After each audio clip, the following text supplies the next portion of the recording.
એમને માહિતી આપી કે આ જગ્યાએ તે રહે છે. એ બેઝ ઉપર જે વેશ ધારણ વેશ પલટો કરી અને આરોપી પકડવામાં આવેલો. બિહાર ખાતેથી આરોપી લાવવામાં આવેલો છે, જે 7 વર્ષથી નાસ્તો કરતો. આરોપીને પકડવા સુરત પોલીસે બિહાર વેશ પલટો કરીને પહોંચી આરોપી રાજકિશોર પંડિતને બિહારથી ઝડપી પાડવામાં આવ્યો. તે જ આરોપી નીકળ્યો હતો. આરોપીએ વર્ષ 2018માં ભંગારના વેપારી ઉપર કર્યું હતું ફાયરિંગ.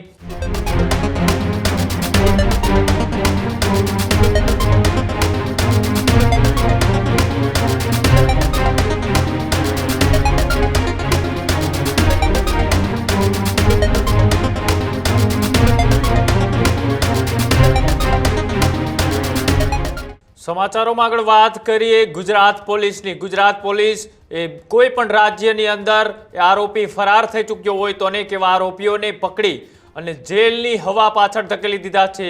ફરીથી એક એવા સમાચાર. આરોપીને પકડવા સુરત પોલીસે બિહાર વેશ પલટો કરીને પહોંચી. બિહારમાં સુરત પોલીસના જવાન કટલેરીની ફેરી લઈને નીકળ્યા. ફાયરિંગ વિથ હત્યાના પ્રયાસના ગુનાના આરોપીને પકડવા એ સુરત પોલીસ ગઈ હતી. આરોપી રાજકિશોર પંડિતને બિહારથી ઝડપી પાડવામાં આવ્યો. આરોપી 2018ના વર્ષથી પોલીસ ચોપડે ફરાર હતો. આરોપીની બિહારના હનુમંતા ગામથી ધરપકડ કરવામાં આવી. પોલીસે સ્થાનિક ફેરિયાઓનો વેશ પલટો કર્યો હતો. કટલેરીની ફેરી સાયકલથી સતત વોચ રાખવામાં આવી રહી હતી અને બાતમી મળતા જ એક ખેતરમાં પોલીસે છે તે તપાસ શરૂ કરી હતી અને કામ કરી રહેલા વ્યક્તિને પૂછતા જ તે જ આરોપી નીકળ્યો હતો. આરોપીએ વર્ષ 2018માં ભંગારના વેપારી ઉપર કર્યું હતું ફાયરિંગ અને બિપિન યાત્રા સહિત અન્ય 2 ઇસામો ફાયરિંગ કરી એ ફરાર થઈ ચૂક્યા હતા. જે ગુનામાં આરોપી રાજકિશોર પંડિતનું નામ પણ એ સામે આવ્યું હતું અને સાથે જ સુરત પોલીસે આજે સર્ચ ઓપરેશન કર્યું અને 2018ના પોલીસ ચોપડે ફરારને એ બિહારના હનુમંતા ગામમાંથી પકડી પાડવામાં આવ્યો છે. આ જે ઘટના બની છે આ ઘટનાને કઈ રીતના પાર પાડવામાં આવી અને ત્યારબાદ પોલીસ અધિકારીએ આરોપીને લઈ શું ખુલાસો કર્યો આવો તે પણ જોઈએ. मनियारी वाला आया है, जल्दी से मनियारी मनियारी मनियारी 5 रुपए 10 रुपए 20 रुपए की चीज है, बहुत बढ़िया चीज है, बहुत चलेगी, जल्दी ले लो भाई, आ जाओ आ जाओ. मनियारी वाला आया है, जल्दी से मनियारी मनियारी मनियारी 5 रुपए 10 रुपए 20 रुपए की चीज है, बहुत बढ़िया चीज है, बहुत चलेगी, जल्दी ले लो भाई, आ जाओ आ जाओ. એની અંદર એવું છે કે માનનીય ગૃહમંત્રી સાહેબ અને પોલીસ કમિશનર સાહેબે જે ગંભીર ગુનાના નાસ્તા પડતા આરોપીઓ જેટલા ઘણા સમયથી નાસ્તા પડતા એમને પકડવા માટેની ડ્રાઈવનું આયોજન કર્યું હતું અને સૂચના આપેલી હતી.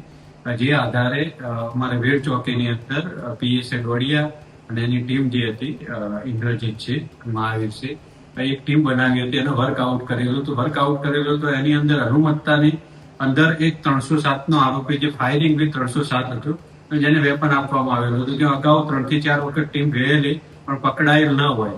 તો આ વખતે જયારે ટીમ ગઈ પૂર્વ તૈયારી સાથે ગયેલી અને ત્યાં જઈને પરિસ્થિતિ અંતરિયાળ વિસ્તાર હતો. અંતરિયાળ વિસ્તારની અંદર આરોપી અને જે લોકો છે બહારથી આવે તે ખ્યાલ ના આવે એટલે મણિયારાનો ડ્રેસ એટલે એક જે 2 વ્હીલર હતું મોટરસાયકલ એની ઉપર પાછળ લારી જેવું બનાવી બંગડી કટલરીનો એનો સામાન રાખી અને એનાથી એમને બોલવાનું ચાલુ કરેલું. ભાઈ કોઈને બંગડી હિન્દીમાં વાત કરી.